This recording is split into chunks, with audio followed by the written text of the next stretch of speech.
வீட்டில் இருக்கும்போது சில நேரங்கள் ஏதாச்சும் பேச்சுக்கள் வரலாம். சமீபத்தில் உங்களுக்கு இந்த படம் பொன்னியின் செல்வன்ல நடிச்சாரு. நடிச்ச அந்த ஹீரோயினுக்கும் இவருக்கும் உள்ள ஒரு பெரிய கெமிஸ்ட்ரி இருந்தது. ஒரு 2 பேரும் லவ் பண்றாங்க. 2 பேரும் தனியா சந்திச்சுட்டாங்க. 2 பேருக்கும் ஒரு இது வந்துருச்சு அப்படின்னு ஒரு சில பேச்சு வந்தது. இத காரணமா காட்டி அவங்க மாமியார் வீட்லயும் சின்ன விஷயமா சில நேரங்கள்ல தனுஷ் மேட்டர்னாச்சும் உங்களுக்கு அவரை பத்தி வெவ்வேறு விஷயங்கள் வந்ததுனால அவங்க இது பண்ணாங்க. அதே மாதிரி அவரை பத்தி அவங்கள பத்தியும் ஒரு விஷயங்கள் வரும்போது இவர் சொன்னார். அவங்க தரப்புல அவங்க இந்த குற்றச்சாட்டு, இவங்க தரப்புல அவங்க குற்றச்சாட்டு. அது கண்முன்னே நாள் ஆயிருக்கு. இப்போதான் அவர் அப்ளை பண்ணி ஒரு 2 நாள் ஆயிருக்கு. நேற்று முந்தாண்டு தான் பண்ணாங்க, அப்ளை பண்ணாங்க. நேற்று தான் ஒரு நாள் முன்னாடி தான் பண்ணாங்க. இன்னைக்கு அது இதாயிருக்கு. முந்தானேத்து பண்ணது முந்தானேத்து சாயந்தரம், நேற்றுலேருந்து இன்னைக்கு வரைக்கும் ஒரு 3 நாள் ஆயிருக்கு. இனிமே உங்களுக்கு சொல்லி ஆகணும், ஏன்னு சொல்லி ஆகணும். அதனால் முடிஞ்ச அளவுக்கு அவங்க அவங்க தரப்பில் இப்போ அவங்க தரப்பில் ஃபோன் சுவிட்ச் ஆஃப் பண்ணி வச்சுட்றாங்க, ஃபோன் எடுக்காமல் விட்டுறாங்க. ஆனால் அவங்க அப்பா அவங்க சேர்ந்து இருந்தால் ஒரு மகிழ்ச்சி தான், பார்க்கலாம் அப்படின்னு நினைக்கிறேன்.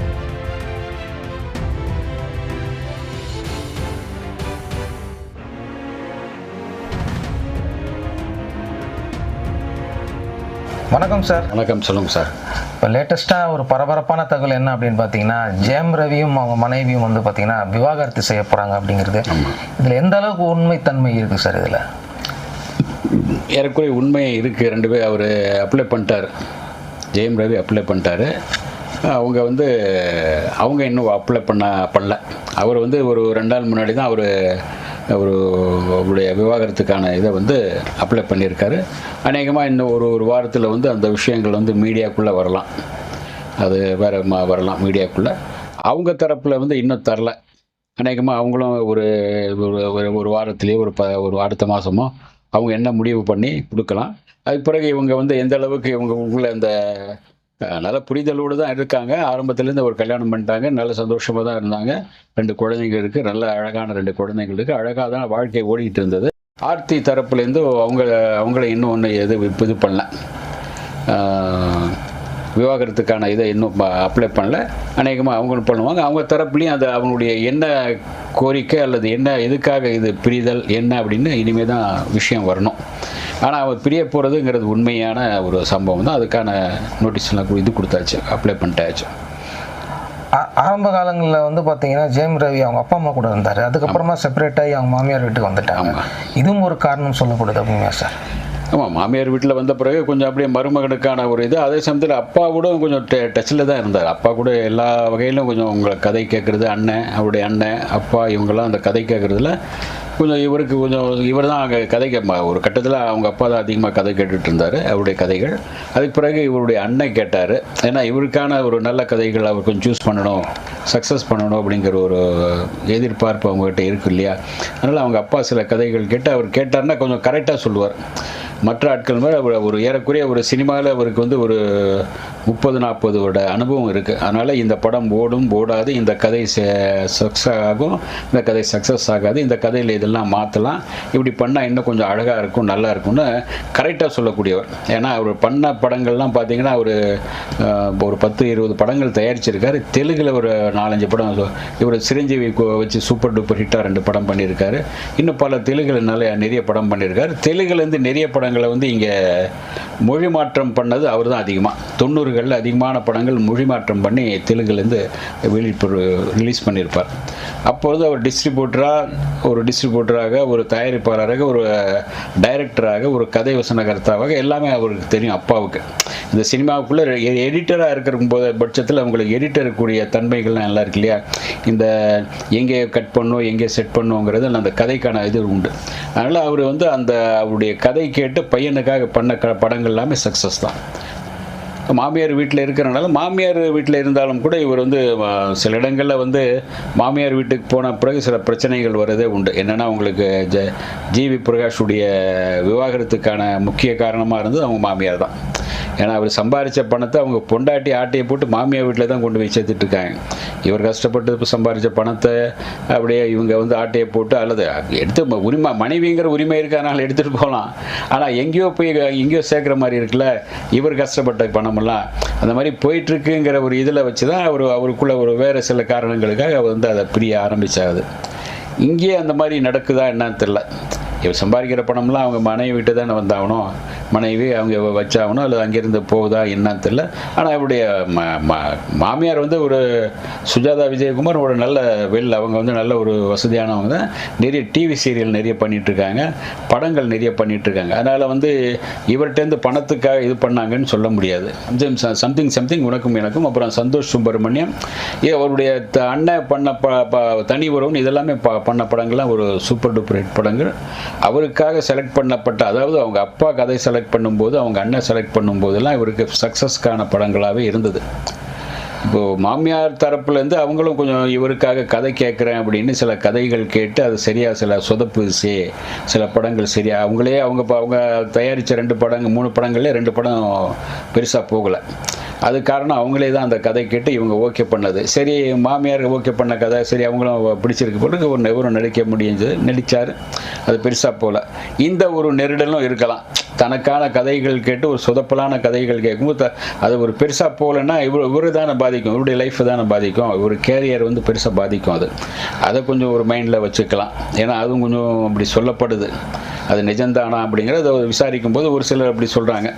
ஆனாலும் கூட ஒரு பெண் கொடுத்ததுனால அவர் மாமியார் வீட்டில் இருக்கிறனால இந்த மாதிரி இந்த இதுகள்லாம் இருக்குது, இதை தாண்டி வரணும் அப்படின்னா நீங்கள் தனியாக வெளியே வந்தால் தான் உண்டு அப்படின்னு நினைக்கிறாரோ என்னன்னு தெரியல, நினைக்கலாம். ஆனால் 2 குழந்தைங்க இருக்குது. அந்த குழந்தைங்கள இவர் தான் வளர்த்தாலும் வளர்க்கலாம். ஏன்னா அவருடைய 2 பேரும் நல்லா பாசத்தோடு அப்பா கிட்ட பாசமாக இருக்காங்க. அப்பாவும் அவர் மேலே ரொம்ப பிரியமாக இருக்கார், பசங்க மேலே. அம்மாவும் நல்லா பிரியமாக இருக்காங்க. அவங்க ஒய்ஃப் வந்து இவர் மேலே நல்ல லவ்வாக தான் இருக்காங்க, பிரியமாக தான் இருக்காங்க. ஆனாலும் கூட கணவராக வரும்போது சில நேரங்களில் மனைவிகள் வந்து அம்மா பக்கமே சாயறதும் உண்டு. ஏன்னா இவருக்கும் அதே மாதிரி அம்மா பக்கம் அவங்க சாயலாம். அம்மா தரப்பில் எது சொல்கிறது கொஞ்சம் கேளுங்களேன்னு சொன்னாலே, அதாவது இவருடைய இமேஜ், அதாவது இவருடைய இதை இது பண்ண கிள்ளி விடுறது தானே, அதை கொஞ்சம் ஒரு டேமேஜ் பண்ணுற மாதிரி தான், அதை கொஞ்சம் ஒரு அவமானப்படுத்துகிற மாதிரி ஒரு விஷயமா போயிடும். அதனால் அதுவும் ஒரு யோசிக்கலாம். அந்த மாதிரியும் சில பல தரப்பில் யோசிக்கலாம். ஏன்னா வந்து ஒரு பரபரப்பாக போயிட்டு இருக்கிற ஒரு ஹீரோ, அவருக்கு வந்து இந்த மாதிரி சில சின்ன நெருடல்கள், சின்ன நெருக்கடிகள், சின்ன இந்த வாக்குவாதங்கள் வரும்போது அது உங்களுக்கு வந்து அவருடைய எடுத்துக்கிட்ட அந்த இதில் வந்து நிம்மதியாக கரெக்டாக ட்ராவல் பண்ண முடியாது. இதுக்கெல்லாம் ஒரு பாதிப்பு ஏற்படும்ங்கிறனால அவர் வந்து இதை வந்து தவிர்க்க பார்க்குறாரா. ஆரம்ப காலத்தில் அவங்க அப்பாவோட ப்ரொடக்ஷனில் நடிச்சிட்டு இருந்தார்ல சார், இந்த ப்ரொடக்ஷனில் திடீர்னு விட்டுட்டு இந்த ப்ரொடக்ஷனுக்கு வர்றதுக்கு என்ன சார் காரணம்? ஏன் திரும்ப அவங்க அப்பாவோட ப்ரொடக்ஷனில் நடிக்கலை? இது அப்பாவுடைய ப்ரொடக்ஷன் ஆரம்பத்தில் வந்து என்னென்னா, அவர் அப்பா வந்து அவரை உருவாக்கி ஒரு ஹீரோவாக உருவாக்கின் போது தான். எப்பவுமே நம்ம சொந்த படங்களே பண்ணிட்டு இருந்தோம்னா என்ன ஒரு பேர் இருக்கும்னா, இவங்க வந்து ஓடினாலும் ஓடாவிட்டாலும் ஓடிச்சின்னு சும்மா சொல்லுவாங்க, இவங்களா பண்ணுற சொந்த படம் தானே இது, அதனால் சொந்த படம் தான் பண்ணுறாங்க, வெளியேந்து யாரும் கூப்பிடல போட்டு இப்படி ஒரு டேமேஜ் வரும்.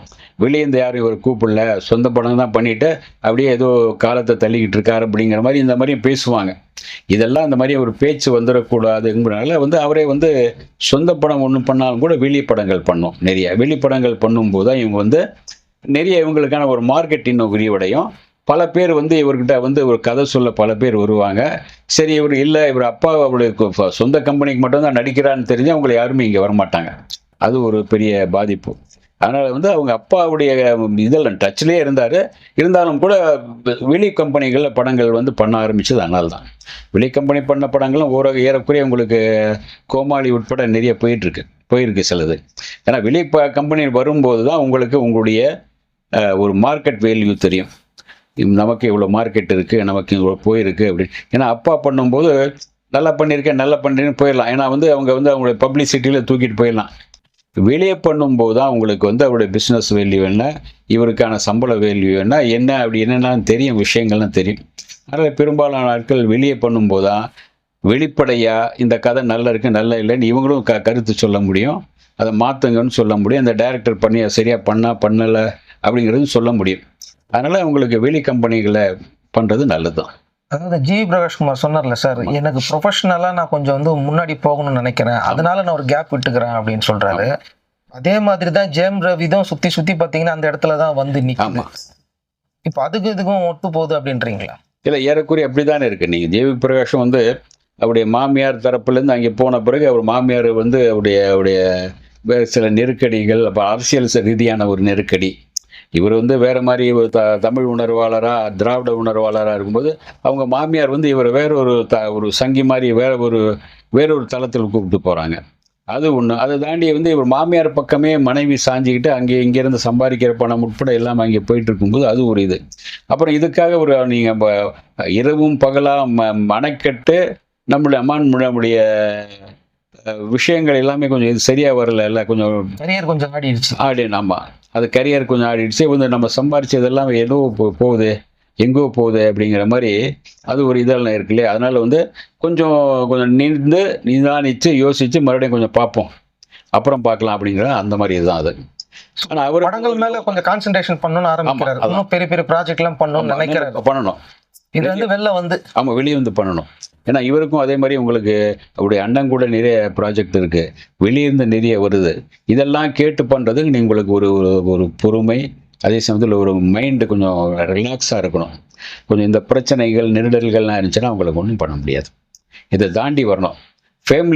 ஃபேமிலிங்கிறது எப்போவுமே பிரச்சனை இல்லாமல் அமைதியாக இருந்துச்சுன்னா அவங்களுக்கு வந்து அந்த ஓடிட்டே இருக்கும். ஏன்னா அவங்களும் ஒரு ஆதரவாக இருப்பாங்க.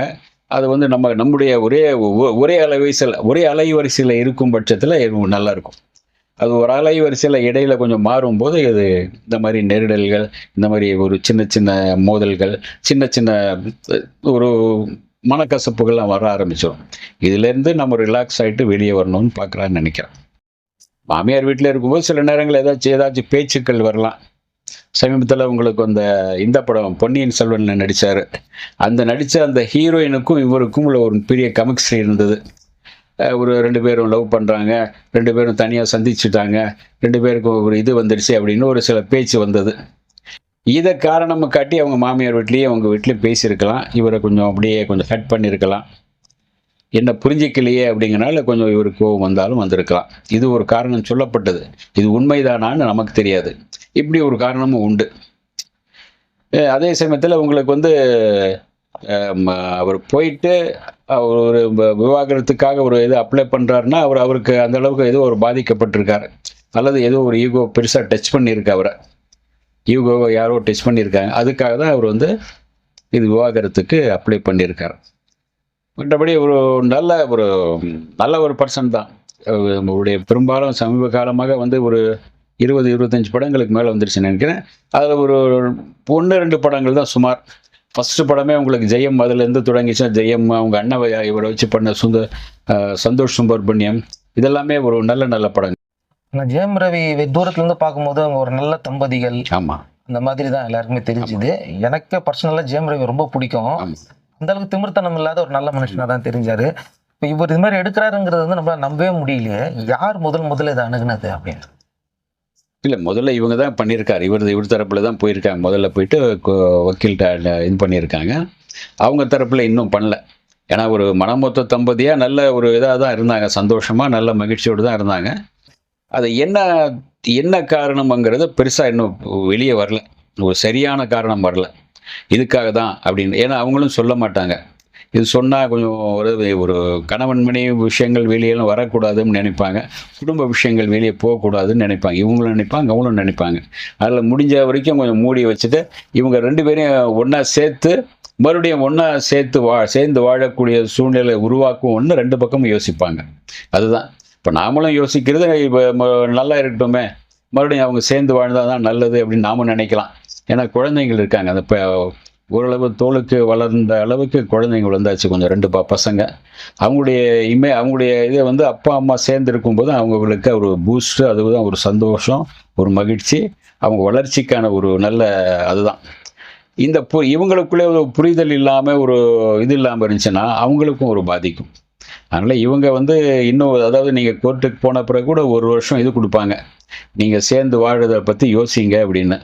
அதுக்கான அந்த ரிகல்சர் தானே அது. மறுபடியும் ஒரு ஒத்திகை, மறுபடியும் பேச்சுவார்த்தை நடத்தலாம், அவங்க குடும்பத்திலேருந்து இவங்க குடும்பத்திலேருந்து வரலாம், பெரியவங்க உட்காந்து பேசலாம், இவங்ககிட்டயும் கொஞ்சம் மனம் விட்டு பேசுறதுக்கான ஒரு சூழல் உருவாகலாம். அப்போ எப்படி ஆகுதுன்னு பார்க்கலாம். இப்போ அவங்க வந்து பாத்தீங்கன்னா இன்ஸ்டாகிராம்ல ஆமா. ரீல்ஸ் போட்டிருக்காங்க, ஆமா. கவிதையே தெரியுமா சாங் வச்சிருக்காங்க.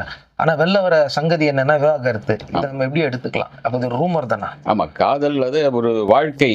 காதல் இல்லாத வாழ்க்கை. வாழ்க்கை அது ஒரு வாழ்க்கை தான். அது காதல் இல்லை, அது வாழ்க்கை தான். அது காதலா நினைச்சாலும் அது வாழ்க்கை தான். வெறும் காதலா மட்டும் கடந்து போய் முடியாது. அது வாழ்க்கை தான் அப்படின்னு சொல்றாங்க. அதை வந்து நான் வந்து அவரை மிஸ் பண்ண நான் விரும்பலைங்கிற மாதிரி தான் அவங்க சொல்றாங்க. அவரை மிஸ் பண்ண விரும்பலைங்கிறதுக்கான ஒரு காரணத்தோடு தான் அதை சொல்றாங்க. இவர் கொஞ்சம் மிஸ் பண்றா, இவர் மிஸ் பண்ணவும் இவரும் விரும்பியிருக்க மாட்டார். ஏதோ சில காரணங்கள் வந்து இவரை வந்து அவங்க மிஸ் பண்ணணும்னு இது பண்ண வச்சிருக்கு, தூண்டிருக்கு. ஒரு கோபத்திலேயே ஏதோ ஒரு ஆற்றாமையிலோ ஏதோ வந்திருக்கு. அது எப்படின்னு என்னன்னு தெரியல. அது வந்து அவர் சில நேரங்களில் வெளியே வரும்போது அது வந்து சரி இது பெரிய விஷயமா சின்ன விஷயமா, சில நேரங்களில் இப்போ தனுஷ் மேட்டர் என்னாச்சு உங்களுக்கு வந்து அவரை பற்றி வெவ்வேறு விஷயங்கள் வந்ததுனால அவங்க இது பண்ணாங்க. அதே மாதிரி அவரை பற்றி அவங்கள பற்றியும் ஒரு விஷயங்கள் வரும்போது இவர் சொன்னார். அவங்க தரப்பில் அவங்க இந்த குற்றச்சாட்டு, இவங்க தரப்பில் அவங்க குற்றச்சாட்டு, அது கண் முன்னே தெரிஞ்சது. இவங்க தரப்பில் இப்போ யாரும் குற்றச்சாட்டு வைக்கல. இப்போ தான் வந்து 2 நாள் ஆயிருக்கு. இப்போ தான் அவர் அப்ளை பண்ணி ஒரு 2 நாள் ஆயிருக்கு. நேற்று முந்தாண்டு தான் பண்ணாங்க, அப்ளை பண்ணாங்க. நேற்று தான், ஒரு நாள் முன்னாடி தான் பண்ணாங்க. இன்னைக்கு வந்து அது வந்து இதாயிருக்கு. முந்தானேத்து பண்ணது முந்தானேத்து சாயந்தரம், நேற்றுலேருந்து இன்னைக்கு வரைக்கும் ஒரு 3 நாள் ஆயிருக்கு. இனிமே வந்து உங்களுக்கு வந்து அந்த விஷயங்கள் வெளியே வரும். அப்போதான் என்ன ஏதுங்கிற விஷயங்கள் தெரியும். சரி, நம்மளுடைய நோக்கம் என்ன அப்படின்னா, இந்த நியூஸ் பார்த்தாவது இதை வந்து அவங்க தவிர்த்துட்டு மீண்டும் 2 பேர் சேர்ந்து வாழணும் அப்படிங்கிறது தான். ஏன்னா நியூஸா வரும்போதே வந்து பாத்தீங்கன்னா என்ன இப்படின்னு நினைக்கிறாங்க. ஆமா, இது வந்து அடுத்த லெவலுக்கு போச்சுன்னா அது இதை விட இன்னும் ரசிகர்களுக்கும் ரொம்ப அதிர்ச்சியா இருக்கும். என்னடா அடுத்த நடிகர்கள் தொடர்ந்து விவாகரத்து பண்றாங்களே அப்படிங்கிறாங்க. அதுவும் நானும் விரும்புகிறோம், அவங்க அப்பாவும் அதான் விரும்புகிறார். மறுபடியும் சந்தோஷமா சேர்ந்து இருக்கட்டும், ஏன் இப்படி போயிட்டு இதாயிட்டு குடும்பத்தில் இன்னும் ஒரு மாதிரியா இருக்கு. இதை பற்றி ஒரு வெளியே பேச நமக்கு அவருக்கு ஒரு இதாக இருக்கும்ல, என்னாச்சு ஏதாச்சுன்னா அது விளக்கம் சொல்லிகிட்டே இருக்க வேண்டிய அது ஒரு பெரிய தர்ம சங்கடம். ஒவ்வொருத்தர் கேட்டுட்டு இருப்பாங்க, தெரிஞ்சவங்க என்ன ஏன் அப்படின்னா நீங்கள் இதுக்கு விளக்கம் சொல்லி நமக்கு மாளாது. இதுதாங்க அதுதாங்க அப்படின்னு காரணம் சொல்லி ஆகணும், ஏன்னு சொல்லி ஆகணும். அதனால் முடிஞ்ச அளவுக்கு அவங்க வந்து அவங்க தரப்பில் வந்து ஃபோன் சுவிட்ச் ஆஃப் பண்ணி வச்சிடுறாங்க, ஃபோன் எடுக்காமல் விட்டுறாங்க. அது ஆனால் அவங்க அப்பா வந்து அவங்க சேர்ந்து இருந்தால் ஒரு மகிழ்ச்சி தான், பார்க்கலாம் அப்படின்னு நினைக்கிறாரு. ஆமா, அது வந்து அவங்க மறுத்து வேற ஏதாவது அவங்க சொன்னா கூட நம்ம கண்டிப்பா அதுல ஒளிபரப்பலாம். ஆமா, அவங்க தரப்புல இருந்து ஆமா, ஏதாவது ஒரு அறிக்கையோ ஏதோ ஒன்று சொன்னாங்கன்னா கூட அதையும் நம்ம வந்து பாத்தீங்கன்னா ஒளிபரப்ப தான் பேசலாம். நன்றி சார், மீண்டும் சந்திக்கலாம் சார். நன்றி.